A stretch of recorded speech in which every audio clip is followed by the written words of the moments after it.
नमस्कार. बैठकवाडीमध्ये तुमचं सगळ्यांचं स्वागत करतो. आज पहिला पॉडकास्ट आहे. सगळ्यांसोबत बोलणार तर आपण हळूहळू चालू करणार आहे, पण आपले आज पहिले गेस्ट जे की नाटक क्षेत्रात त्यांची सुरुवात आहे. सुरुवात म्हणण्यापेक्षा सुरुवातीलाच त्यांनी खूप जास्त सक्सेस पण बऱ्यापैकी घेतला आहे माझ्या मते तरी. तर प्रद्युम्न गायकवाड, मी त्यांचं स्वागत करतो. नमस्कार. तर काय कॅज्युअली बऱ्यापैकी गोष्टी कॅज्युअली होणार आहे. मित्र पण आपले बोलतील काही आणि आपण तर चर्चा चालूच राहील. तुम्ही मला प्रश्न पडले तर तुम्ही मला विचारू शकता, असं काही नाही. माझा पहिला पॉडकास्ट, मी पण कॅमेरा जरा जास्त फेस नाही केला, त्यामुळे मी पण जरा भीती वाट राहिली. सवय नाही, तीन कॅमेरे असे डायरेक्ट असं वाटतंय अंगावर आल्यासारखं वाटतंय. मी कॅमेऱ्याच्या मागे बऱ्यापैकी काम करतो. पहिल्यांदा पुढे तू तरी कॅमेऱ्याच्या माग काम करतो. कॅमेऱ्याचा माझा लांब पर्यंत आतापर्यंत संबंध नाही जास्त. काय म्हणतात, पब्लिक फेस करायचं तुमचा कॉन्फिडन्स जास्त आहे, कारण नाटक बऱ्यापैकी ती गोष्ट असते की, आणि बऱ्यापैकी फेशियल एक्सप्रेशन दिसतात त्या की त्याच्यामुळेच भीती वाटते. कारण काय, नाटक करताना जरा कधी कधी चुकलं तरी कळत नाही, पण आता इथं तीन जण डायरेक्ट कॅमेरा समोरच सगळा चेहरा दिसतो, जरा भीती वाटू राहिली. सुरुवात आपण तुमच्या लहानपणापासूनच करू की कशी झाली सुरुवात बालपणाची, आणि काय कुठपर्यंत आत्तापर्यंत कसं काय? सगळ्यात आधी मला आता बोलवल्याबद्दल खरंच खूप खूप थँक्यू तुला, तुझ्या टीमला. भारी वाटतंय, पहिल्यांदाच असं सेलिब्रिटी झाल्यासारखं फील राहिलं मला एवढ्या लवकरच. आता सवय करून घ्यावं लागेल मला असं वाटतंय हळूहळू. पण माझी येऊ राहिली. माझं लहानपण साधारणतः एक मुलगा असेल त्याचं साधारण त्याचं बालपण म्हणजे एकाच ठिकाणी जातं, किंवा तो एका ठिकाणी वाढतो, त्याचा जन्म होतो वगैरे वगैरे, हे साधारण वाटतं मला. बट माझं खूप वेगळं आहे बालपण. म्हणजे मी जन्माला आलो, माझा जन्म राहुरीचा आहे इथं. राहुरीत आई सर्व्हिसला होती तिथंच. त्याच्यानंतर माझ्या जन्मापासून शाळेत जाईपर्यंत मी राहुरीतच होतो. त्याच्यानंतर माझी आई म्हणजे आईची सर्व्हिसला आहे आई शाळेत. तर जसं जसं आईची बदली व्हायला लागली तसं तसं मी पण म्हणजे फिरायला लागलो. आम्ही फिरतीवरच 12वीपर्यंत मी फिरतीवरच होतो. म्हणजे जिथं आईची बदली होईल तिथं. किती शाळा बदलल्या 12वीपर्यंत? ॲक्च्युली खरं सांगू का, 8 ते 9 शाळा बदलल्या 12वीपर्यंत. म्हणजे 1 वर्ष 2 वर्ष बास इथपर्यंतच. त्याच्या पुढं कधीच नाही, काही शाळेवर टिकलो नाही मी कधीच. म्हणजे काय व्हायचं, शाळेत गेल्याच्या नंतर काय व्हायचं, हळूहळू मित्र बनायला लागायचे, दोस्ती व्हायला लागायची, सगळ्या गोष्टी व्हायला लागायच्या, ओळखी व्हायला लागायच्या. तो येऊपर्यंत लगेच चेंज व्हायचा, लगेच दुसरी शाळा वगैरे. त्याच्यामुळं कधीच असं एका ठिकाणी थांबता नाही आलं जास्त. मित्र खूप झाले, भरपूर झाले, पण ते असतं ना की मित्राचं बॉन्डिंग असणं, त्यासोबत जास्त वावरणं वगैरे, त्या गोष्टी खूप कमी झाल्या. त्यामुळं फिरतीवरच गेलं जवळजवळ. ते म्हणतात ना 12 गावचं पाणी पिलं, तसंही माझं खूप ठिकाणीचा म्हणजे आनंद, तिथूनच सगळं अनुभवाची सुरुवात झाली माझी हळूहळू. ते नकळतच वाटत गेलं माझ्या. वाट्याला आलं नकळतच. भारी वाटलं. मित्र आहेत तरी सोबत जे की सुरुवातीपासून होते की? लहानपणापासूनचे मित्र आता तरी नाही आहेत. आता जेवढे आहेत तेवढेच म्हणजे आहेत, बट असं नाही का एकदम स्ट्रॉंग बॉन्ड नाही आहे त्यांच्यासोबत. आता जास्त ओळख नाही राहिली जास्त. कारण तेच सांगतो मी, म्हणजे जवळ व्हायला आमची मैत्री वगैरे वाढायला लागली ना, तर ते तोपर्यंत तर दुसऱ्या शाळेवर असायचो मी. पहिली, दुसरी, तिसरी, चौथी, ते तोपर्यंत सगळं निघून जायचं. असं मित्र तसा बॉन्ड नाही झाला आतापर्यंत. 12वी नंतर खूप मित्र झाले माझे. 12वी नंतरचं कॉलेज कुठे झालं? 12वी माझी 11वी 12वी इथं झाली नेवासाला, ज्ञानेश्वर महाविद्यालय. तिथं तोपर्यंत कसं जरा वयात यायला लागलो, माणूस जरा सळसळतं रक्त वगैरे. मग तिथून जरा मित्र म्हणजे काय, कसं असतं, काय असतं, हळूहळू त्या फेजमध्ये मग येत गेलो. तिथून मग सुरुवात झाली मैत्रीची. म्हणजे खूप जीवलग मित्र होत गेले 11वी पासून. महेश चव्हाण असेल, परत अजून अक्षय गंडाळे असतील, असे आहेत माझे मित्र भरपूर. म्हणजे जीवाला जीव देणारे मित्र. त्याचं नाव घेतलं म्हणजे खूप जवळ असणार. ते म्हणजे अजूनही एकदम स्ट्रॉंग बॉन्ड आहे. म्हणजे आता भेट नाही होत जास्त, बट ज्यावेळेस भेटू आम्ही ती मजाच अशी वेगळी असते, भारी वाटतं त्यांच्यासोबत वेळ घालवायला, बोलायला, चेष्टा मस्करी, फिरायला भारी वाटतं. तिथूनच सुरू झाली माझी सगळी मैत्रीची. तर मजा वाटते त्यांच्यासोबत टाईम स्पेंड करायला. नाटकात कसे एंड झाले आणि नाटकाची सुरुवात कशी झाली ती, आणि कोणासोबत कोण लोक होते त्यावेळेसचे की ज्यांनी तुम्हाला खूप जास्त सपोर्ट केला, बऱ्यापैकी ते अजून पण सोबत आहे अशी? नाटकात येईन होणं माझी खूप मोठी ट्रॅजेडी ती. स्वप्नातही नव्हतं वाटलं की या क्षेत्रात मी येईल किंवा या क्षेत्रात काम करेल, शिकेल वगैरे वगैरे वगैरे. 11वीला असताना ना नाट्यसम्राट पिक्चर आला होता नाना पाटेकरांचा, आणि लहानपणापासूनच मी जरा असं म्हणजे घरात सगळ्यात शहाणा किंवा दंगेखोर, मस्ती करणारा, टिंगल्या करणारा, टवळ्या करणाऱ्या, आणि मकरंद नानासपुरे सर यांचा खूप मोठा पहिल्यापासून फॅन. तर त्यांचा आवाज काढणारा, नाना पाटेकरांचा आवाज काढणारा. तर ते करायला गेलो की भारी वाटायचं फॅमिलीला, वडिलांना. ते अजून कुणी आले का पाहुणे नाही का, आवाज काढून दाखव रे, हे करून दाखव रे. मग मला अजून भारी वाटायचं, आयला जमतोय राव, काहीतरी आहे आपल्यात. तिथून हळूहळू ते सुरुवात झाली ती हे करायला, काहीतरी करू शकतो. आणि तो पिक्चर पाहिला मी, तर तो पिक्चर पाहिला त्याच्यानंतर मी जवळजवळ 7-8 वेळा तो पिक्चर कंटिन्यू पाहिला. म्हणजे काय इम्प्रेशन पडलं आणि काय नाही काहीच माहीत नाही. म्हणजे ते अंगातच भिनलं सगळं. त्याचं ते डायलॉग्स पाठ करणं, एकूण एक सगळा संवाद नाना पाटेकरांचा. तोपर्यंत नाटक म्हणजे काही माहीतच नव्हतं मला, म्हणजे काय असतं नाटक, म्हणजे अशी गोष्ट असते, थिएटर वगैरे करायचं असतं किंवा काय. त्यावेळेस एवढंच माहीत होतं की नाटक म्हणजे तमाशात नाटकं करतात, तमाशा म्हणजेच नाटक, नाटक म्हणजेच तमाशा, तेवढंच माहिती, जास्त काहीच नाही. तो पिक्चर पाहिल्यानंतर कळलं की अरे थिएटर वगैरे असं काहीतरी असतं बा, इथं लोक घडतात किंवा काम करतात. तिथून खरी सुरुवात झाली ती माझी, किंवा ह्या इकडं वळायची, नाटक क्षेत्राकडे वळायची. 11वीला तिथं संपलं, तिथपर्यंत ते इम्प्रेशन संपलं. ते 11वीला नेवाशाला चालू, 11वीला नेवाशालाच. म्हणजे तो पिक्चर नाटक किंवा काय असतं तिथं कळलं की असं असं असतं, तसं तसं असतं, या गोष्टी आहे इथपर्यंत कळलं. त्याच्यानंतर मग परत कमी झालं, 12वीचं सुरू झालं, सगळं पेपर वगैरे झालं, पास वगैरे झालं. मग नगरला ॲडमिशन टाकलं. नगरला आम्ही तोपर्यंत आम्हाला घरही नव्हतं, भाड्याच्याच खोलीत वगैरे राहायचं. मग आम्ही नगरला घर घेतलं. निवडलं ॲडमिशन निवडलं. मग निवडला, ॲडमिशन घेतलं. ॲडमिशन घ्यायचं, पुढं घडचं काय करायचं काही माहीत नाही तोपर्यंत.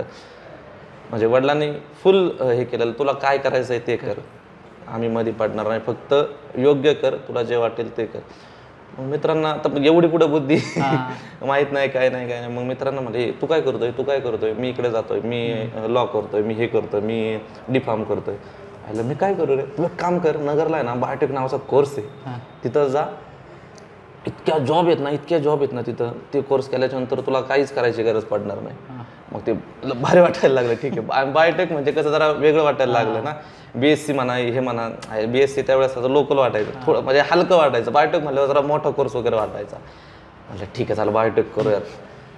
बायोटेकला गेलो, ते युनिफॉर्म वगैरे सगळ्यांपेक्षा वेगळे, भारी वाटायला लागलं. केले 1-2-3 महिने बायोटेक केलं, मनापासून केलं. सगळे लेक्चर्स वगैरे सगळे अटेंड करायचो. हळूहळू परत तिथं मित्र होत गेले. आणि एक दिवस असंच आमच्या वर्गात ऑडिशनसाठी ते आपले थिएटरवाले जसे येतात तसे आले की या ठिकाणी असं असं आहे, तसं तसं आहे, तुम्ही या. फर्स्ट इयरला असताना मी काय नाही लक्ष, मला नंतर कळलं की आमच्या वर्गात असं कोणीतरी आलं होतं म्हणून. आणि त्या मी ॲबसेंट होतो. आम्ही काय करायचो, ओळखी झाल्या मित्रांच्या, आमचं प्लॅन ठरायचं चांदबिबीवर जायचं. आम्ही लेक्चरवर मध्ये कमी, आठवड्यातले 2 ते 3 दिवस आम्ही चांदबिबीवर असायचो. मस्त पैकी काय हे नाही, मस्त आराम विराम, धिंगाणा तिकडं, व्हिडिओ काढ, हे कर ते कर, म्हणजे निवांत लाईफ चाललेली, काहीच नाही. मस्त पैकी ते व्हिडिओमध्ये नाही का लाईफ एन्जॉय करू घ्या, नंतर काय नाही, त्या झोनमध्ये फेजमध्ये काय घेणं नाही देणं नाही, एन्जॉय करा. आणि ते करता करता आहे ना मी NSS जॉईन केलं होतं. आणि NSSमध्ये ना त्यावेळेस जरा माझे डेअरिंग वगैरे होती, पथनाट्य वगैरे करायचं मी, जरा होतं, मला आवड होती. मग तिथं कसं जरा इम्प्रेशन पडलेलं माझा, आवाज बिवाज होता मोठा. मॅडम वगैरे सगळे सर लोक खुश झालेले होते सगळे, मीच तिथं हे करायचो. हे कोणत्या सालची गोष्ट असेल ही? आय थिंक 17-18ला 17-18 17 किंवा 18 हां 17-18ला. मग एक दिवस परत तिथं विषय निघाला की काम कर ना तू एवढं भारी ऍक्टिंग करतो हे करतो ते. आणि ऍक्टिंग म्हणजे काय, ऍक्टिंग म्हणजे असे नाही याची मिमिक्री कर हे कर, अजितदादांची मिमिक्री कर, अनुस्फुरणची मिमिक्री कर, नाना पाटेकरांचं कर हे कर. ते सर लोक किंवा मित्रमैत्रिणी खुश व्हायचे. मला परत भारी वाटायला भारी आपण काय नाही सगळ्यात भारी मीच असं झालेलं. मग सर म्हटले मला एक काम कर वरती, खालीच आम्ही NSSचं ऑफिस होतं तिथे जमायचं वगैरे. मग सर होते, सर म्हटले एक काम कर वरती ना ऑडिशन चालू आहे, तू नाटकात का नाही काम करत. ते ऑडिशन कोण घेतात त्यावेळेस माहिती आहे का? ऑडिशन कोणी घेतली होती त्यावेळेस? तेच ना आपले प्रमोद दादा ते येतो हळूहळू सगळीकडे येतो. तू जा म्हणे वरती ऑडिशन वगैरे चालू आहे, तू काम कर, तू तिथं भारी काम करशील. मग कट टू डायरेक्ट नट सम्राटचे सगळे विचार राहिला. ऑडिशन विडिशन म्हणजे भारी काहीतरी ना. ऑडिशन म्हणलं आता ऑडिशन म्हणलं की खूप मोठी गोष्ट असं वाटते मला, वाटायची त्यावेळेस, अजूनही वाटते. खूप मोठी गोष्ट वाटली. ठीक आहे सर जातो म्हणलं मी. वरती गेलो. आधी जुनी बिल्डिंग होती निवासची, तिथं ती पाडली, आता तिथे नवीन बिल्डिंग झाली. तिथं जुनी बिल्डिंग होती, ती नवीन बिल्डिंग त्याच्या जागेवर होती? हां त्याच्या जागीच होती. तिथं गेलो, सगळ्यांच्या चपला वगैरे अशा लाईनीत लावलेल्या, बाकडे वगैरे आपले बेंचेस वगैरे एकावर एक ठेवलेले, सगळे पोरं असे लाईनीत उभा केलेले. आणि आमचे डिरेक्टर प्रमोद कसबे, शुभम गाडे त्यांची प्रॅक्टिस घेत होते. ऑडिशनच चालू होतं, ऑडिशन वगैरे चालू होतं. तर गेलो, आतमध्ये गेलो. सर म्हणलं नाटक करायचं. अच्छा थांब म्हणे थोडा वेळ थांब. पुढं झाल्यानंतर गेलो, ऑडिशन वगैरे गेलो, गाणं वगैरे म्हणायला लागलो. आवडलं त्यांना नाही का, जरा इम्प्रेशन पडले त्यांच्यावर. परत गाणं आठवतं कोणतं? गाणं आता नाही, आता एवढं नाही आठवत गाणं वगैरे. नाही म्हणायला नाही सांगणार. नाही गाणं नाही आठवत आता. म्हटलो पण काहीतरी भारीच म्हटलो. त्याच्यानंतर दुसऱ्या दिवशीपासून मग कंटिन्यू यायला लागलो. आणि तेव्हापासून जे रुजू झालो मी त्याच्यात, त्या हॉलमध्ये, त्या सगळ्या वातावरणात. मला घरही आठवत नव्हतं, मला लेक्चरही आठवत नव्हते, मला इकडचे मित्रसुद्धा आठवत नव्हते, काहीच नाही. सगळं याच्यात गेलं. हॉल महत्वाचा, प्रॅक्टिस महत्वाची. तिकडे काय कळलं ना, मी दिवसभर बसून असायचो, पण ते सगळं वातावरण बघून ना भारी वाटायचं. आणि मग ते हळूहळू भिनत गेलं नाही का. आणि शाहू मोडक नावाची एकांकिका स्पर्धा असते. पहिलं नाटक कोणतं होतं? हा तेच ना, दिमडी एकांकिका होती माझी. शाहू मोडकला शाहू मोडक एकांकिका स्पर्धा असते. तर ती एकांकिका स्पर्धा करायचं ठरवलं आम्ही, म्हणजे डिरेक्टरने आमच्या. आणि कास्टिंगपासून सुरुवात होती. तर त्यांनी खूप मला करून घेतलं माझ्याकडून नाही का, असं कर तसं कर हे कर ते कर. मी माझ्याच याच्यात नाही का भारीच करतोय वगैरे. एक दिवस काय झालं, माझी खूप लाज काढली त्यांनी. काही चुत्या आहे का, म्हणजे तुला काय अक्कल आहे का, काही कळतं का, असं नसतं, हे जरा बाहेर आहे याच्यातून वगैरे वगैरे खूप बोलले. मग त्या दिवशीपासून मी जरा डाऊन झालो. नाही आपण खूप काय म्हणतात लो बजेट मिमिक्री आर्टिस्ट आहेत, काय एकदम शुल्लक जे होतो ना मी, तर ते खाली आलो, सपकन खाली आलो एक दिवस. मग त्याच्यानंतर परत 10-15 दिवस वर्कशॉप झालं आमचं.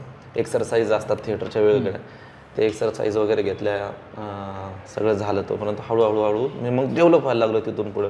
कारण जमिनीवर आलो ना, जमिनीवर आलो, सगळ्या गोष्टी हळूहळू कळायला लागल्या काय वगैरे.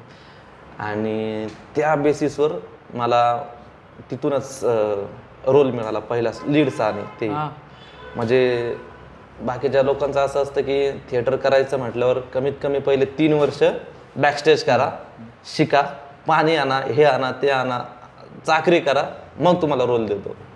बट माझ्या बाबतीत तसं नाही झालं. मला पहिल्यांदाच लीड रोल मिळाला तिथं. आणि मग लीड रोल मिळाल्यावर काय, मग वाघ लीड रोल, हिरो. मग तिथून पुढं नट सम्राट. नट सम्राट तिथून सुरुवातच झाली. मग अजूनच त्याच्यात आम्ही रात्री 12-11 वाजेपर्यंत प्रॅक्टिस, नाटक बसवायचं, हे करायचं ते करायचं. मग त्याच्यानंतर माझं म्हणजे पूर्ण चेंजेस झालं. म्हणजे माझा स्वभावच चेंज झाला, खूप बदललो मी. ते म्हणतात ना हळूहळू मॅच्युरिटी येत जाणं, त्या गोष्टी हळूहळू मला कळत गेल्या की कसं बिहेव करावं किंवा काय करावं काय, हे हळूहळू नाटकात शिकत गेलो. आणि मग दिमडी नावाचं नाटक आम्ही केलं पहिल्यांदाच शाहू मोडक स्पर्धेत. तिथं बक्षीस वगैरे मिळालं आम्हाला, चांगलं झालं. आणि मग तिथून तो प्रवास सुरूच झाला पुढं नाटकाचा. पण भारी होतं, जर्नी भारी होती. सुरुवात एक वेगळ्या लेवलने सुरुवात केली ती आणि आता एका वेगळ्या लेवलवर येऊन थांबलो. तेच आता नानाकडे येणार होतो मी. तो प्रवास की दिमडी स्टॉप झाली, आता माहित नाही चालू आहे की काय, दिमडी स्टॉप झाली आणि नाना, मग तीच टीम घेऊन नाना परत नाना थोडं थांबाना चालू केलं तुम्ही. Yes yes. कशी सुरुवात होती ती? दिमडी आम्ही जवळजवळ 1 वर्ष फिरवली, 1.5 वर्ष आम्ही फिरवली. व्यवसाय केलं त्याची? नाही, तिचा व्यावसायिक नाही केला. खूप फिरवली दिमडी आम्ही, खूप सारे प्रयोग झाले, बक्षीसही मिळाले. मला माझं पहिलं बक्षीसही दिमडीतच मिळालं. कोणतं, कशाबद्दल? ते राज्य मराठीचं स्पर्धा होती महाराष्ट्र शासनाची, तिथंच लीड रोलला प्रथम बक्षीस मिळालं मला तिथं. मग तिथून अजूनच इम्प्रूव्हमेंट होत गेली. पहिलं बक्षीस मिळाल्यावर मग ते अजून ते उत्साह असतो नाही का, एनर्जी असते, चला आता काहीतरी म्हणजे कुठेतरी आपण आहेत मुंग एवढं का होईना काहीतरी करू शकतो. तिथून तो कॉन्फिडन्स येत गेला. मग सुरुवात झाली दिमडी. 1.5 वर्ष केल्याच्या नंतर मग अजून वेगवेगळे नाटकं केले आम्ही, जवळ खूप नाटकं केले, खूप प्रयोग केले वेगवेगळे नाटकांचे. फुलावरा असेल, परत खटारा असेल, असे भरपूर प्रयोग केले. आणि आपल्या कॉलेजचं न्यू आर्ट्सचं नव्हतं ना? नाही, खटारा त्याचा पहिला प्रयोग न्यू आर्ट्स कडूनच झालता. हो, त्याच्यानंतर मग ते वेगळीकडे गेलं. हां, त्याच्यातही मी आधी नव्हतो, नंतर येऊन झालो त्या नाटकात. पण म्हणजे माझ्या जवळचं नाटक आहे खटारा, मला खूप आवडतं. म्हणजे ते नाटक मी समोर बसून सगळे प्रॅक्टिस वगैरे पाहायची. त्यावेळेस खटाराला पहिल्यांदा मी बॅकस्टेज केलेलं आयुष्यात, पहिल्यांदा. नाहीतर माझे इतके मी नाटक केलं, हे केलं, पण कोणत्याच नाटकाला मी कधी बॅकस्टेज नाही केलं.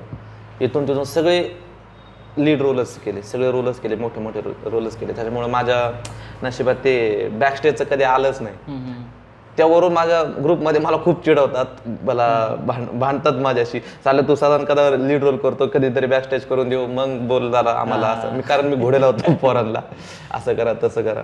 मग ते मला कधी कधी म्हणतात की बाबा तू माहिती आहे लीड रोल केलेले आहेत, ग बस आधी हे शिक आधी.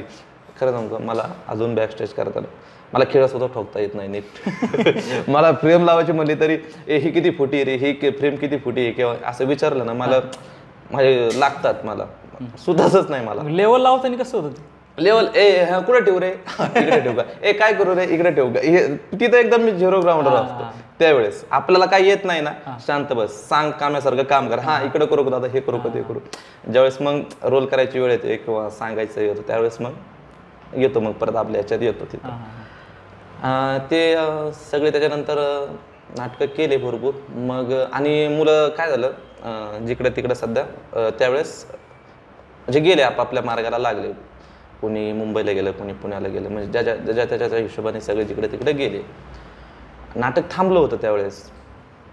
आणि एक दिवस माझा मित्र ऋषी आरा, आमचं असंच बोलता बोलता आम्ही म्हणजे बोलणं कमी, सिरियस बोलणं आमचं असेल 0.1%, जोक असतील, कॉमेडी असेल किंवा काय असेल, हे 99.99% एवढं असतं आमचं. म्हणजे सिरियस मला अजूनही आठवत नाही आम्ही एखाद्या विषयावर सिरियस बोललोय मग काय.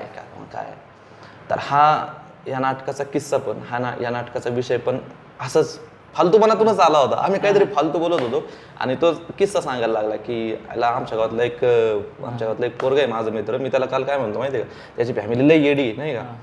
मी त्याला म्हणलो तुला जर एवढं तरी असलं ना, तुझ्या आजोबाचं एक काम कर, दुसरं लग्न लाव, टेन्शनच नाही राहणार तुमचं. आयतं देऊ म्हणजे तुम्ही काय बसून खाणार, घरी बसणार.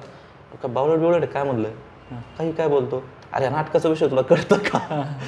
मग काय बोलतो म्हणे, खरंच काय. अरे मग तिथून सुरुवात झाली नाना थोडं थांबण्याच्या कन्सेप्टची.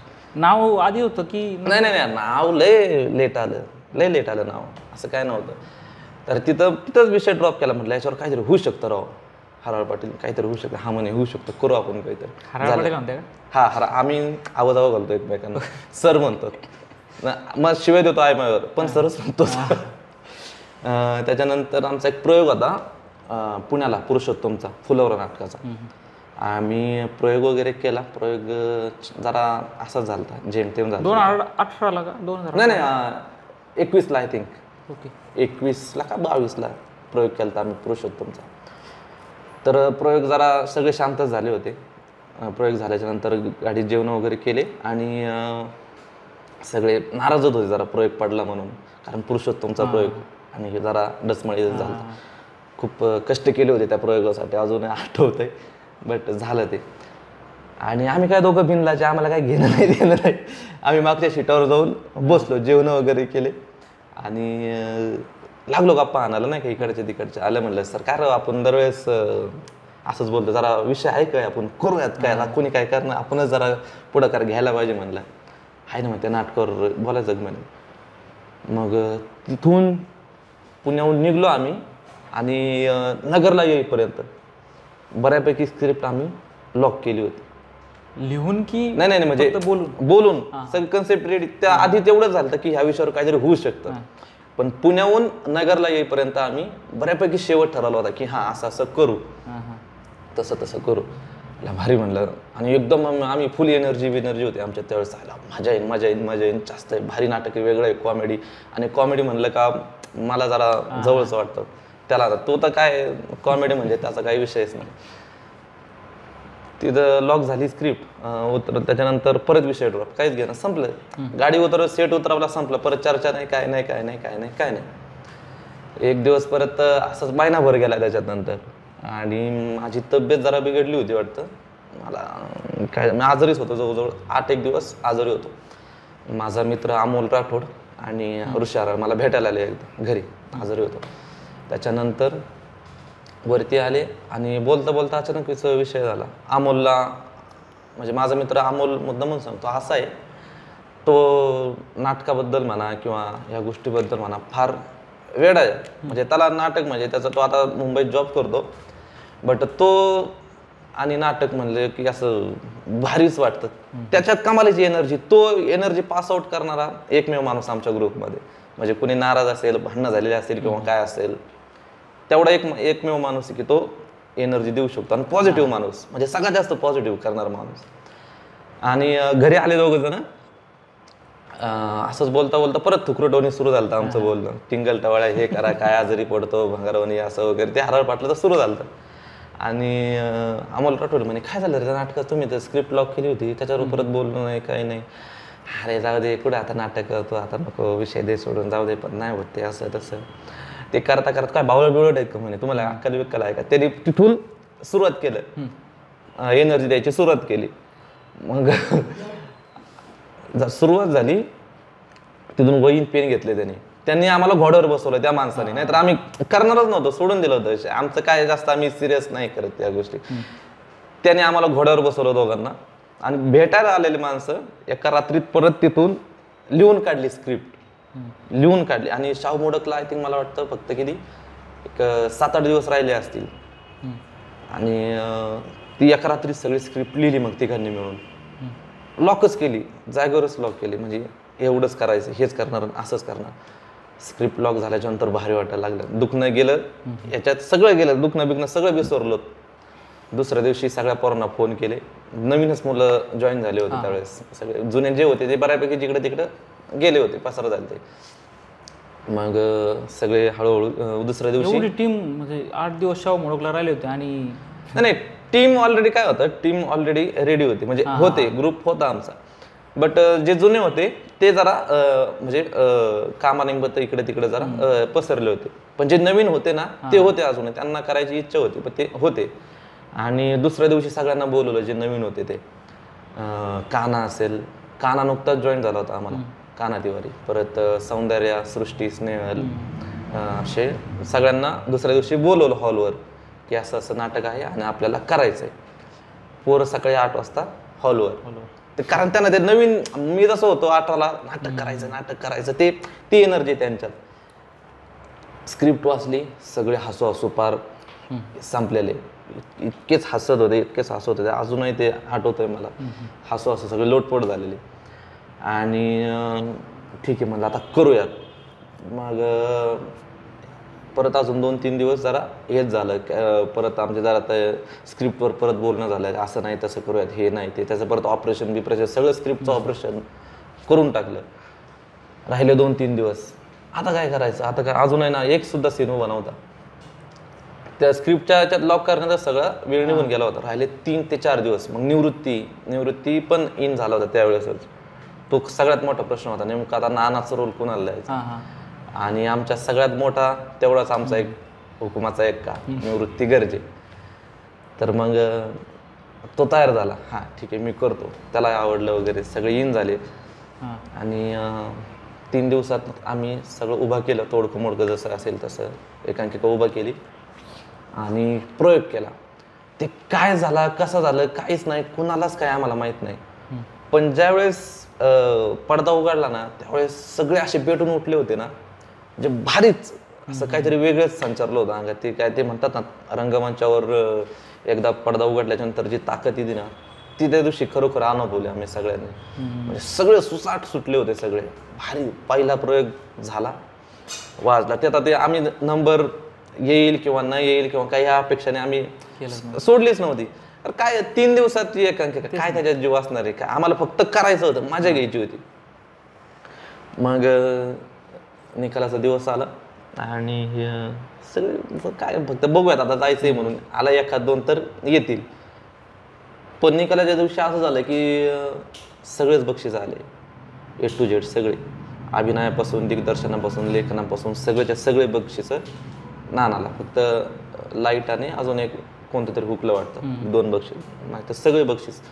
मग तिथून जी पोरांना ती काय म्हणतात बूस्ट मिळाला, तो बूस्ट आत्तापर्यंत काय मिळतो तसाच चालू आहे कंटिन्यू प्रवास नानाचा. तर भारी होती सुरुवात, एकदम कमाल होती नानाची, भारी वाटलं. शाहू मोडकला मी पहिल्यांदा बघितलं नाटक ना, 1 तास 45 मिनिटाचं नाटक कदाचित होतं.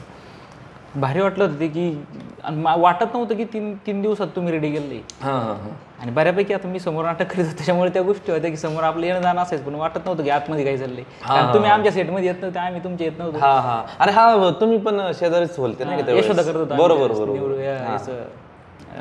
नीरज सोबत. बरोबर. असं ते एक होतं की नानालाच म्हणजे निवृत्तीला बघितलं होतं त्या गेटअपमध्ये, फक्त बस एवढंच माहित होतं काय होणार काय नाही. पण एवढं होतं की प्राइस डिस्ट्रीब्युशनला मस्ती एवढी आपल्या नगरचे लोक करतात ना, म्हणजे लय बक्षीस भेटू नाही भेटू पण मस्ती फुले अख्ख्या महाराष्ट्रात फेमस आहे त्या बाबतीत. नगर बक्षिसाच्या वेळेस कमाल, कोणाला भेटू. रोलचं काय होतं की कसे सिलेक्ट केले रोल तुम्ही ती नानासाठीची, कारण ते प्रत्येक रोल असं वाटतं की अरे याची स्टोरी असणार आहे, हाच तो रिअल माणूस हाच असणार आहे त्यातला. मग तुम्ही दोघं होतं एवढं भारी वाटतं की. रोलचा असा विषय होता, ज्यावेळेस आम्ही रात्री स्क्रिप्ट लिहित होतो त्यावेळेस विचार चालू होता कोण काय करेल. तर मी स्पष्टपणे सांगितलं होतं अमोलला आणि ऋषीला की हे बघा डिरेक्शन करणार फक्त मी डिरेक्शनच करणार, रोल आणि डिरेक्शन नाही जमणार, नाही हँडल, किंवा याच्या आधीचा इतिहास माहीत आहे 2 गोष्टी नाही मॅनेज होत, त्याच्यामुळं तुम्हीच मला सांगा म्हटलं एक तर रोल करू का डिरेक्शन करू. नाही म्हणे पाद्या तुला दोन्ही गोष्टी कराव्या लागतील, कारण दुसरा माणूस तसा पुढं नाही आहे, किंवा त्या रोलला पण आणि डिरेक्शनला पण तसा माणूस तेवढा अनुभवी माणूस नाही, त्याच्यामुळे तुला दोन्ही गोष्ट सांभाळावं लागतील. मग त्यांनी चर्चा करून करून करून मग फायनली मी तयार झालो दोन्हींना. आणि ज्यावेळेस आम्ही पात्र लिहित होतो ना त्याच वेळेस डोळ्यासमोर आधी ते पात्र उभं राहायचं, आणि ते पात्र उभं राहता राहता लगेच इकडून ऋषार दिसायचं, अरे तो बोलू शकतो बरं का, असं हे तूच करू शकतो सर, तुम्ही हेच करा. ज्यावेळेस नानाचे डायलॉग लिहित होतो त्यावेळेस नाही राव, एवढा एकच माणूस आहे तो करू शकतो, सध्या एवढा एकच माणूस आहे तो परफेक्ट जातो रोलला. आणि जे मुलींचे पात्र होते जे म्हणजे मंदा आणि प्रमिला, ते पण बऱ्यापैकी आता त्यांना तेवढेच अवेलेबल होते त्यावेळेस, करायचंय त्यांना डोळ्यासमोर ठेवूनच ते पात्र नंतर मग त्या स्क्रिप्टमध्ये लिहिले गेले होते सगळे. आणि त्यानंतर मग त्यांची किमयाच भारी, ते जीव ओतून सगळ्यांनी काम केलं त्या पात्रांवर म्हणा नाटकावर. मग ते हळूहळू फुलत फुलत फुलत नाटक फुललं व्यवस्थित. तो एक म्हणजे मला पर्सनली असं वाटतं की नाटकातला जीव म्हणजे तो कान आहे. काय ते कशी त्याचं रोल सिलेक्ट करतात. आता काय झालं, कानानी आणि आम्ही आधी एक 4-5 महिन्यापूर्वी एक वेब सिरीज केली होती सोबत, तेव्हा आम्ही त्याला बघितलेलं, आणि तो जसा नाटकात आहे ना तो ऍक्च्युअल मध्ये पण तसाच आहे. ओके, ते येडं आहे पूर्ण त्याला नाही, तो वेगळाच पॅटर्नच वेगळा आहे त्या माणसाचा. मग नाही म्हणलं हा रोल एकच माणूस करू शकतो काना तिवारी, दुसरा आणि अजूनपर्यंत त्या रोलला असं आम्हाला व्हिज्युअलच होत नाही की हा रोल दुसरा माणूस कोणी करू शकतो किंवा हा माणूस बसतो या रोल, अजिबात नाही. त्या रोलला दुसरा ऑप्शनच नाही अजिबात. म्हणजे एक वेळेस मी म्हणा, हराळ म्हणा, प्रत्येकाच्या रोलला काही ना काही ऑप्शन आम्ही म्हणजे जाऊ शकतो, हा करू शकतो. पण तेवढा एकच माणूस आहे, तेवढं एकच पात्र आहे का तो फक्त असं वाटतं की फक्त त्याच्यासाठीच बांधलेलं आहे. तर ते करतोय भारी आणि त्याला शोभतं पण ते, त्याच्यामुळे तो जीव आहे म्हणता येईल. आहे तो खरंच जीवच आहे आपल्या नाटक नावाचा, मजा येते.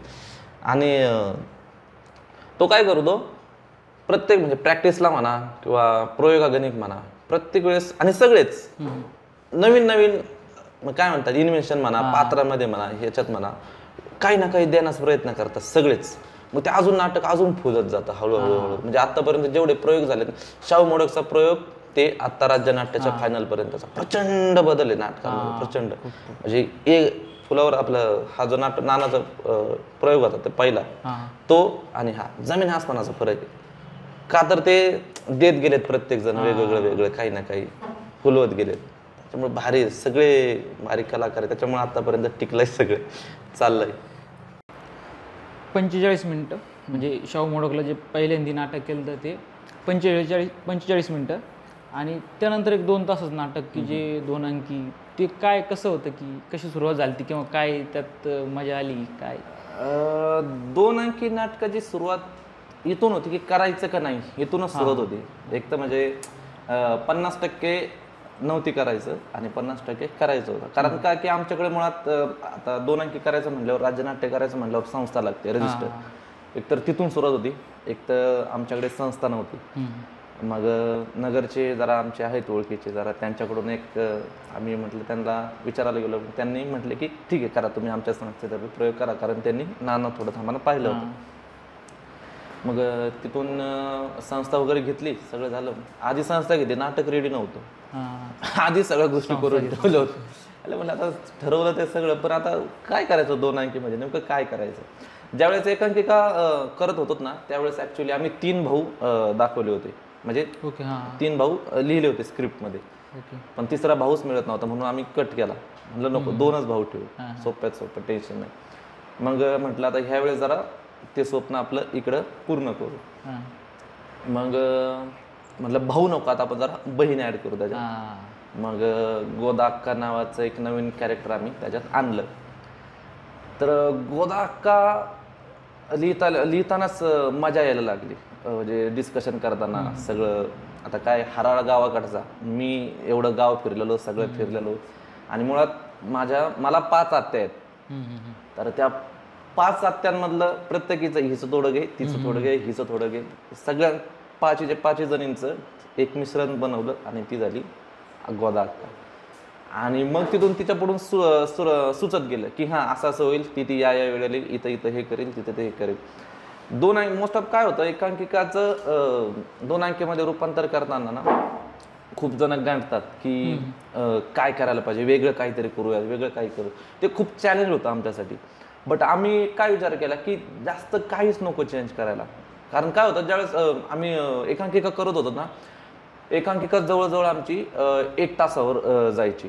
खूप म्हणजे काय लाफ्टर असतील, पंचेस असतील, ते खूप वेळ चालायचे, खूप जास्त चालायचं, पुढे चालायचं. आणि एकांकिका करताना आता विनोद ही गोष्ट अशी आहे, त्या जर पूर्ण त्याच्यात आपण राहिलो तर अजून वेगवेगळं सुचत चालतं. तर प्रत्येक वेळेस ना प्रॅक्टिस करायच्या वेळेस आम्हाला इथं कॉम्प्रोमाइज करायला लागायचं. का तर एकांकिका नको, जास्त नको करायला. मग ते असं होतं नको आहे, भारी होतं हे पण ठेवायला पाहिजे राव, हात ठेवायला पाहिजे.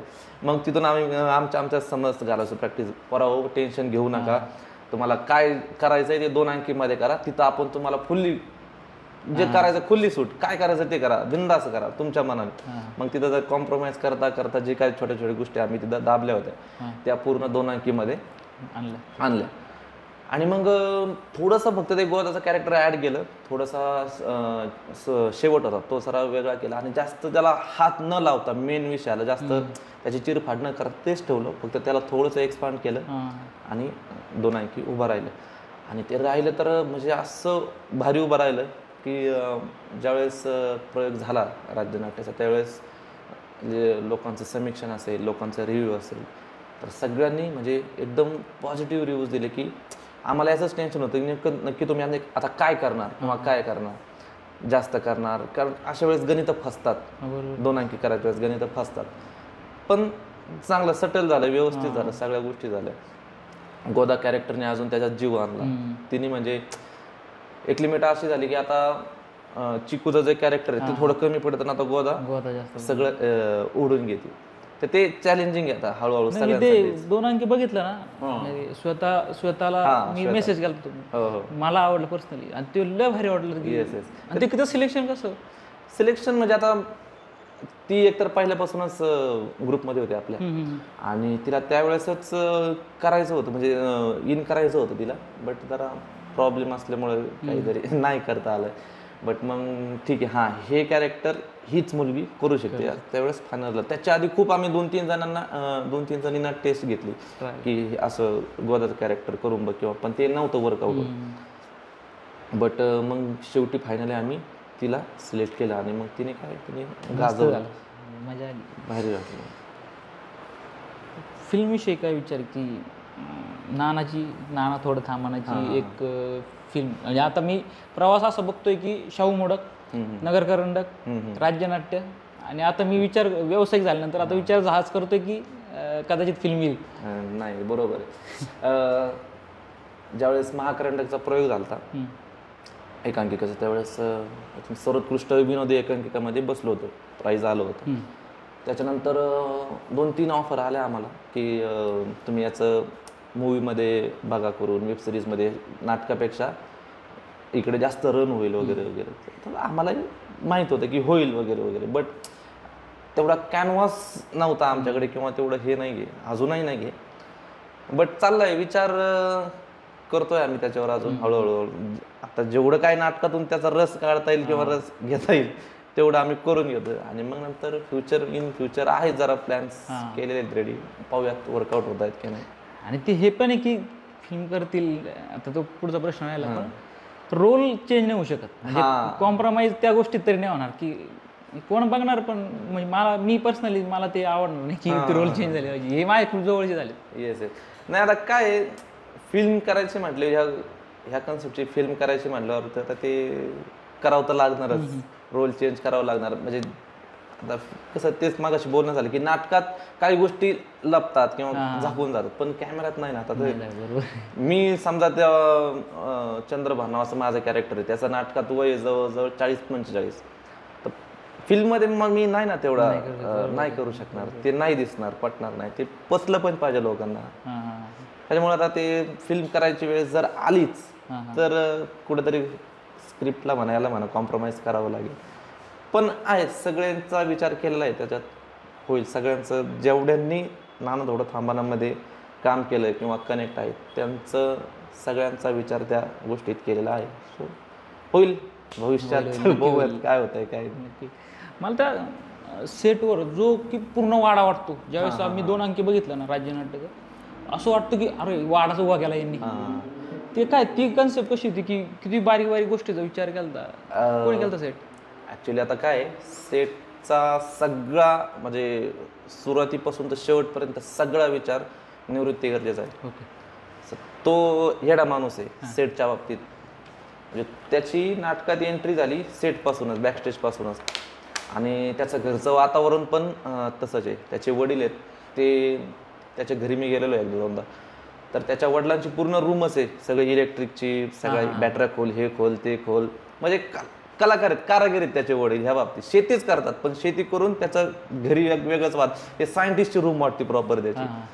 सो त्याला त्याच्या वडिलांकडून याच्याकडून ते आलेलं आहे, आणि तो इतका शार्प आहे ना त्या बाबतीत, सेटच्या बाबतीत म्हणा, याच्या बाबतीत खूप क्रिएटिव्ह माणूस, जबरदस्त माणूस. त्याला म्हणजे सांगायची गरज नाही पडत की निवृत्ती असं कर किंवा तसं कर.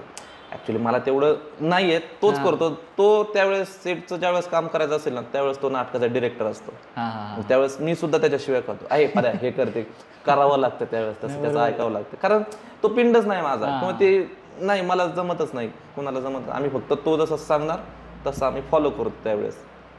आणि मग त्याच्या डोक्यात होती कन्सेप्ट पहिल्यापासून की हां करायचं आहे ना, तर सगळं ॲक्च्युअल दिसलं पाहिजे. पण त्यावेळेस मी किंवा आम्ही कुठंच त्या बाबतीत कॉम्प्रोमाइज केलं नाही सेटला, की फायनान्शियली म्हणा किंवा काय गोष्टी म्हणा, जे पाहिजे ते त्याला अवेलेबल करून देणार. माणूस रात्री 1-1, 1:30 वाजेपर्यंत सेट करायचा हां हां एकट्याने सगळं. त्याचे म्हणजे पायाला फोडबीड आलेले आहेत, हात सगळे असे खेड्यांनी वगैरे गेलेले आहेत, पण तो माणूस त्या बाबतीत प्रामाणिक, नाटकाबाबतीत सगळं. मग सगळी आयडिया त्या एकट्याची त्या बाबतीत, सेटच्या बाबतीत. आणि मग पोरं पण तेवढे येतात, ते बघायचे ना त्याला करताना, मग पोरांना पण एनर्जी यायची, भारी वाटायचं सेट. मग तो एक व्हिडिओ आता तुम्ही म्हणजे व्यावसायिकच्या आधी तो व्हिडिओ केला, तो वाड्यात शूट केला, ते एकला भारी. तो वाडा पण असा वाटत प्रॉपर आहे. हा, ते हो ऍक्च्युली वाडा आहे. हा, तो ऍक्च्युलीच वाडा आहे. गुंडेगाव ऋषी हराळचा चालू होतं प्लॅन, की टीजर काढायचं, मग पुढं काढायचं. मग हराळ म्हणला होता की आहे माझ्याकडं एक वाडा आहे. 2-3 वर्ष तो बंद होता. एक त्याचं वाड्यातलं नाटक नाही आता नाही, त्या वाड्यातलं नाही. तिथं गेलो आम्ही, दरवाजा उघडला, तो मोठा आहे नाही का, तर सगळं ते हॉरर सगळं वाटायला लागलं होतं आतमध्ये गेल्याच्या नंतर. पण आतमध्ये वेगळंच वातावरण होतं, एकदम फ्रेश सगळं. आणि ॲक्च्युअलमध्ये नाना थोडं थांबानाचा जो सेट आहे, जो वाडा आहे, ॲक्च्युली तोच सेट जसं पाहिजे तसंच. म्हणजे तो चौतारा असेल, ती नानांची बसायची जागा, तो सगळं वातावरण, ते बंदूक ठेवायची जागा, ॲक्च्युअल सगळं तसंच आहे. मग त्या दिवशी आमचं बोलणं झालं नाही, जर भविष्यात जर फिल्म म्हणा, वेब सिरीज म्हणा, काही करायला झालं ना, तर आपण ह्याच वाड्यात 100% कारण. त्याच्यावर शूट पण त्या दिवशी छान झालं, भारी वातावरण, एक कडक वाडा आहे त्या दिवशी, भारी शूट झालं, मजा आली त्या दिवशी. कॉलेजविषयी न्यू आर्ट्स कॉलेजनी म्हणजे आत्तापर्यंतच्या प्रवासात न्यू आर्ट्स कॉलेजनी काय दिलं तुम्हाला? प्राचार्य असतील झावरे सर. अरे, न्यू आर्ट्स कॉलेज म्हणजे ॲक्च्युली घर आहे माझ्यासाठी. म्हणजे दुसरीकडं कुठंही म्हणे प्रॅक्टिस करायचं म्हणलं तर, किंवा बाहेर जायचं म्हणलं की ते नकोसं वाटतं. आता असं झालं, म्हणजे रात्री 11:30-12 वाजेपर्यंत म्हणा, 1-1 वाजेपर्यंत म्हणा, तिथं आम्ही वेळ घालवला. म्हणजे 24 तासातले जवळजवळ 17-18 तास आम्ही पहिल्यापासून तिथं घालवले. त्याच्यामुळे ते काय म्हणतात ना, जवळचं आहे खूप कॉलेज, घरच. काही करा. आणि त्यात झावरे सर असतील, इतक्या स्पर्धा केल्या आम्ही. त्यांचा सपोर्ट खूप महत्त्वाचा ठरला आत्तापर्यंतच्या प्रवासात. अजूनही म्हणजे आहे, अजूनही सपोर्ट करतात, भरपूर सपोर्ट करतात. पण झावरे सरांनी इतका सपोर्ट आत्तापर्यंत मला तरी नाही वाटत कोणी दुसरे प्राचार्य असते तर त्यांनी केला असता. त्यांनी वेळोवेळी फायनान्शियल असेल किंवा काय म्हणतात ते पुश करणं असेल मुलांना, तर ते त्यांना खूप चांगलं जमतं. म्हणजे भारी माणूस आहे ते, आवडतात, खूप छान. मस्त हिरा लाभलाय नगराला. नगरला मस्त हिरा लाभलाय. हा, तेवढा आहे. पुरुषोत्तम बद्दल काय, की किती नाटक केले पुरुषोत्तमसाठी? पुरुषोत्तम खरं माझ्यासाठी ना खूप काय म्हणतात, माझं ड्रीम होतं पुरुषोत्तम करणं. कारण ज्यावेळेस आम्ही नाटक करत होतो त्यावेळेस नगरनी 2दा करंडक आणला होता. आणि ते स्वप्न असताना एक की हां, अरे ही एक स्पर्धा, काही नाही झालं तरी चालेल, पण ही स्पर्धा एकदा करायची. मग ते फायनलला जाऊ, ते करंडक येऊ न येऊ, पण ही स्पर्धा एकदा करायची. तर ते माझ्यासाठी स्वप्न होतं. आणि बाय चान्स आम्ही ते 1 वर्ष आम्हाला मिळालं, पुरुषोत्तम करंडक करायची संधी मिळाली. तर मग त्यावेळची जी एनर्जी होती ती, प्लस बाकीच्या सगळे स्पर्धा होती, ती वेगळीच एनर्जी होती. पुरुषोत्तम म्हणलं का असं अंगावर काटाचं, अजूनही काटाच होतं पुरुषोत्तम म्हणल्यावर. भारीच, खूप लेवलचं, म्हणजे खूप मोठे मोठे माणसं असतील तिथं काम, त्या स्पर्धेतून पुढे गेले, सगळ्या गोष्टी केल्यात, अनुभवाला. पुरुषोत्तम करणं म्हणजे माझ्यासाठी खरंच खूप मोठी गोष्ट होती आणि मी केलं. कॉलेज करणार मुलं आणि नाटक करणार मुलं, एक जिव्हाळ्याचा प्रश्न आहे. पुरुषोत्तम मोठा जिव्हाळ्याचा विचार पण नाही करत की पुढं काय. त्या रील मी एकच रील मला ती खूप जास्त आवडली. मी तसे मी सगळ्या तुमचं बघत असतो व्हिडिओ, काय पोस्ट असतील त्या बघत असतो. पण ती एक रील जी प्रदीप वाळके सोबतची होती, की काही शब्द नव्हते माझ्यामध्ये, एक 5-6 शब्द असतील, पण ती एवढी लागली ना, मित्र कळाला त्यामुळे की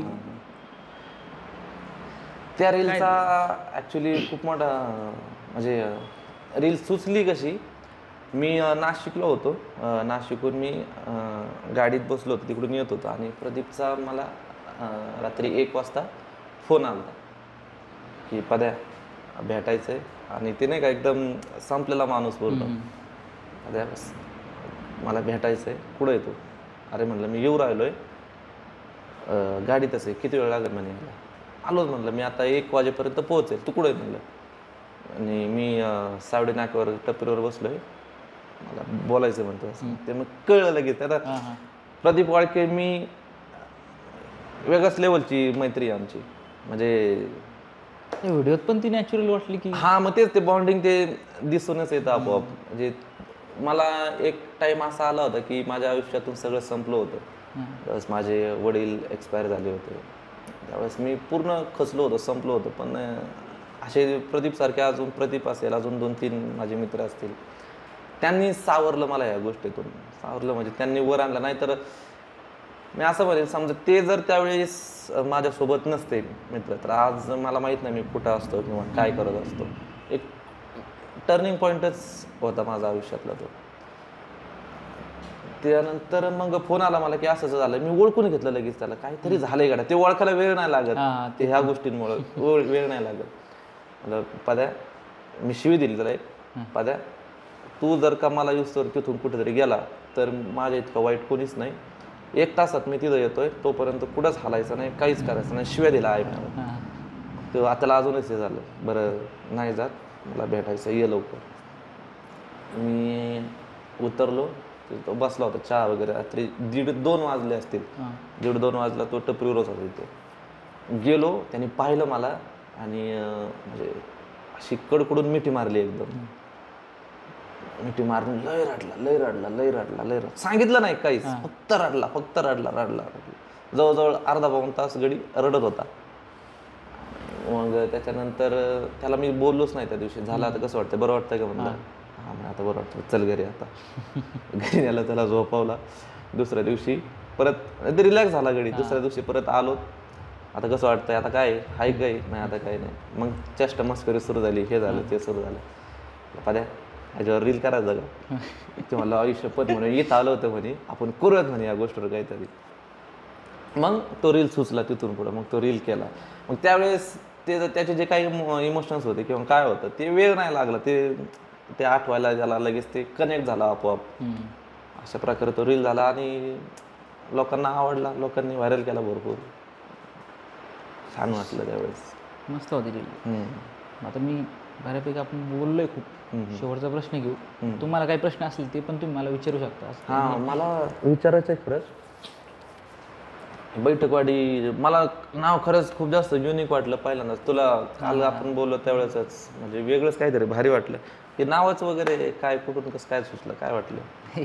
यूट्यूबला मी खूप बऱ्यापैकी गोष्टी सर्च करत होतो किंवा बघायचो पहिल्यापासून. श्रीमान लेजंड नावाचा व्यक्ती जो खूप जवळचा आहे माझ्या, मला बऱ्यापैकी सपोर्ट म्हणण्यापेक्षा तो नाही भेटला आतापर्यंत, सपोर्ट खूप आहे. तिथून ती चॅनल, त्याची बैठकवाडी नावाची एक्स्ट्रीम सेक्शनच असतं वेगळं. त्यात त्याचे मित्र येतात, खुर्च्यांवर बसतात, गाडी मजा करतात ते फक्त बसून, दुसरं काय. ते बैठकवाडी त्याचं आता पण चॅनल झालं नव्हतं, म्हणून मी ते घेतलं. त्यांची परमिशन घ्यायची, पण आता ते कॉन्टॅक्ट भेटत नाही त्याच्यामुळे. काय ना आयडॉलचे काय परमिशन घ्यायची, बिंदास करायचं, काय नाही विचार करायचा. चांगली टीम सोबत होती म्हणून ते आलंय आतापर्यंत. आणि मी खरंच मगाशी ज्यावेळेस पाहिलं आलो ना, त्यावेळेस पाहिलं तुमच्या सगळ्यांकडे, तर सगळे कामं वगैरे ज्याच्या त्याचं व्यवस्थित चालू होतं, करायचंय. ते पाहून आता मी जवळजवळ 15-20 दिवस झाले मी हॉलवर नाही गेलेलो किंवा काय. मला असं 2 मिनिटं वाटलं, यार हॉलवर बिलवर आलोय काय, सगळे सेट उचलतायत, हे करतायत ते करतायत. ते बॉन्डिंग म्हणा, ते कॉर्डिनेशन म्हणा, कळून येतं लगेच. भारी वाटलं मला बघून, आठवण आली सगळ्यांचीच. आता असं झालंय कधी हॉलवर जाईन परत सगळं सुरू होईल. काही एखादा व्हिडिओ मी माझं बनवायचं चाललंय की टीम एकत्र बसणार, कॅमेरा समोर लावून द्यायचा निवांत, जी मजा येईल ती करायची. अरे मग तर तुला लय खूप कॉन्टेंट मिळेल माहितीये का. भारी तर पोरं येडे येतं आमच्या सगळे. करू असं आपण. नक्की.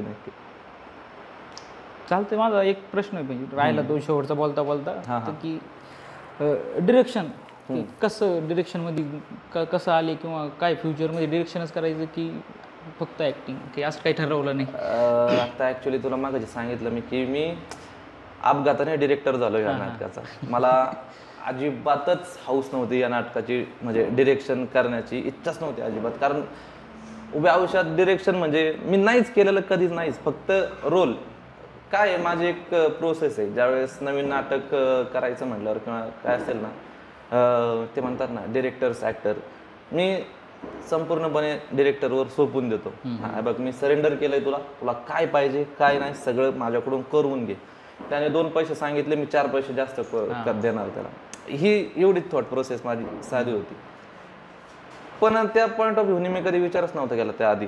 तोपर्यंत ते अपघाताने आलं, मग हळूहळू हळूहळू हळू गोष्टी ज्या माझ्या कानावर पडत होत्या, ज्यावेळेस म्हणजे समोर मी असताना माझे डिरेक्टर सांगत होते, त्याच गोष्टीचा अवलंब करून करून मग हळूहळू माझ्यात ते रुजलं होतं न कळतच. मग काय व्हायचं, प्रॅक्टिस करायला लागलो ना, प्रॅक्टिस घ्यायला लागलो ना, मग ती न कळत मला माझ्या तोंडून येत होतं, हां ठीक आहे, असं नाही, असं कर, तसं नाही, तसं. ती पद्धत आपोआप माझ्या अंगात भिनली होती कुठंतरी. मग ती न कळत सोपं होत गेल्यावर मग ती मजा येत गेली. हळूहळू ते तिकडं वळत गेलो डिरेक्टरच्या पॉईंट ऑफ व्ह्यूने. पण असं काही नाही की डिरेक्टर म्हणूनच काम करायचंय. तो माझा मुळात पिंड नाहीच आहे डिरेक्शन म्हणा, किंवा मी अजूनही म्हणतो ऋषीला म्हणजे नको राव डिरेक्शन, बास राव, मला नाही. 3-4 ट्रॉफी मिळाल्या डिरेक्शनच्या, काय करू त्याचा मला उपयोगच नाही, त्याचा काय करू मी. मग नको म्हटलं, डिरेक्शन वगैरे नको, ॲक्टर म्हणूनच पुढं कंटिन्यू करायचंय आणि करणार आहे. आता माहित नाही पुढे देवाने काय वाढून ठेवलोय किंवा काय.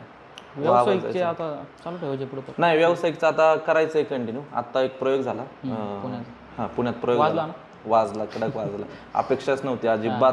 म्हणजे आम्हाला सगळ्यांना टेन्शन आलं होतं की जेवढा खर्च आम्ही केलाय तेवढाही निघतोय की नाही. कारण प्रयोगाच्या 2 दिवस अगोदर फक्त 50 तिकीट गेले होते, तिकीटच नव्हते गेले अजिबात. खूप टेन्शन आलं होतं, काय करावं काय नाही. पण काय माहिती, आता ते मार्केटिंग वगैरे झाली, सगळ्या गोष्टी झाल्या. 2 दिवसाच्या नंतर जवळजवळ शेवटपर्यंत 300 तिकीटं गेले जवळजवळ. म्हणजे सगळंच खर्चही निघाला आणि व्यवस्थित झालं, ते एक समाधान. आणि काय प्रेक्षक म्हणजे असे असतात, देव असतात आमच्यासाठी, आपल्यासाठी देव असतात. त्यांनी भरभरून दिलं.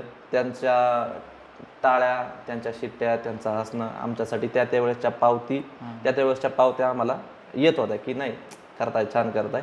असं कुठं रिग्रेट नाही वाटलं त्यांना की आमचे पैसे वायाला गेलेत किंवा काय भारी वाटलं त्यावेळेस. ते मनाला समाधान देणारी गोष्ट आहे की चला, लोकांचे पैसे वायाला नाही गेले आपल्यामुळं, काहीतरी घेऊन गेले, काहीतरी देऊन गेले, भारी वाटलं. आणि अजूनही कंटिन्यू आता पुढं प्रयोग करायचे. कुठं करणार पुढचं? आता मुंबईला चाललंय, सगळीकडे. आता मुंबई म्हणा, नाशिक म्हणा, संभाजीनगरला, सगळे फिरवायचे जरा नाटक. हो. काय बाकी थांबाय तुमचे आहेत का काही प्रश्न? टीम तुम्ही स्पर्धेसाठी भरपूर वेळेस केलं आणि तुम्ही फर्स्ट टाइम आता व्यावसायिकसाठी केलं, तर त्यात तुम्हाला काय चेंजेस वाटले? चेंजेस इन द सेन्स तुम्ही स्पर्धेच्या जी प्रॅक्टिस केली वगैरे, ते नाटक वगैरे केलं, त्याला काहीतरी लिमिटेशन राहतं थोडं. आणि व्यावसायिकला कसं प्रेक्षक बाहेरचं असतं, बरोबर, तिथं कोणी आपल्याला बघणार नसतं, म्हणजे नोटेशन करणार की हे असं केलं नाही, असं नाही चालणार. तर ते किती एन्जॉय केलं तुम्ही? पहिली गोष्ट, उलट ऑडियन्स समोर व्यावसायिक नाटक करताना ते आमच्यासाठी प्लस पॉईंट असतो. किंवा कोणी टाळके नावं ठेवायला नसणार किंवा परीक्षक नसतात किंवा काय नसतं, तो आमच्यासाठी प्लस पॉईंट होता की चला, आम्हाला माहिती आहे सामान्य प्रेक्षकांचं नाटक आहे, सामान्य प्रेक्षकांना ते त्यांचेच विनोद आहेत, त्यांच्या डेली आयुष्यात होणारे नाटक आहेत, किस्से आहेत, तेच आम्ही त्यांना सांगतो की हां हे असं होतंय. त्याच्यामुळे आमच्यावर बर्डन नसतं, बर्डन नाही आहे व्यवसाय प्रयोग करताना. राज्य आपले स्पर्धा करताना थोडेफार लिमिटेशन्स वगैरे येतात, पण तेवढं आम्ही ते ठेवतो. इकडं करायच्या वेळेस फुल्ली सूट असतात, पोरांना सांगून टाकतो काय करायचं ते करा बिंदास, मग पोरं सुटतात, ती मजाच वेगळी असते. त्याच्यामुळं जास्त काही बर्डन नसतं त्यावेळेस आणि लोक एन्जॉय करतात, भारी वाटतं त्यांना. अजून आहे का कोणाचे?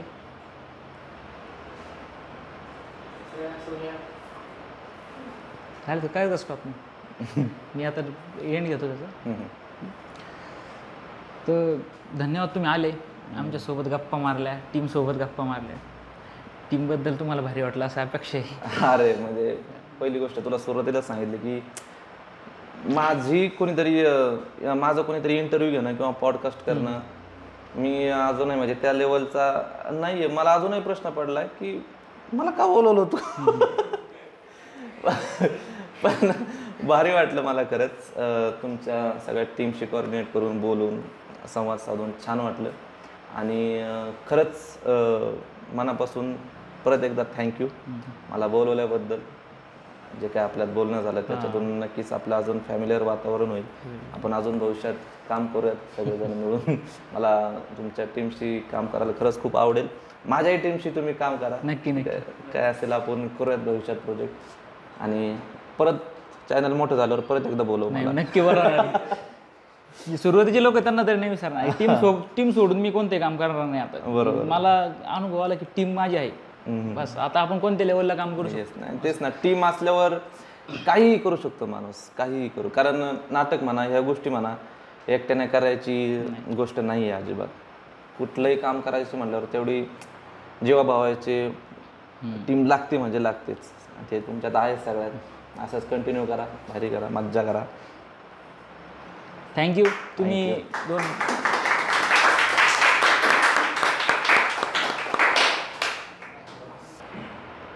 पॉडकास्ट शेवटाकडे आलाय, संपत आलाय.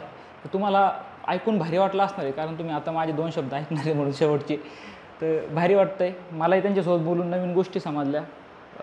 टीमलाही आमच्या कदाचित भारी वाटलं असेल, तुम्हालाही नक्कीच भारी वाटेल. चॅनलला सबस्क्राईब नक्की करून ठेवा. नवीन नवीन गेस्ट अजून चांगले येतील, तेही आपल्याला सजेस्ट करतील काही. नक्कीच नक्कीच. तर सबस्क्राईब करा, शेअर करा. थँक्यू. थँक्यू.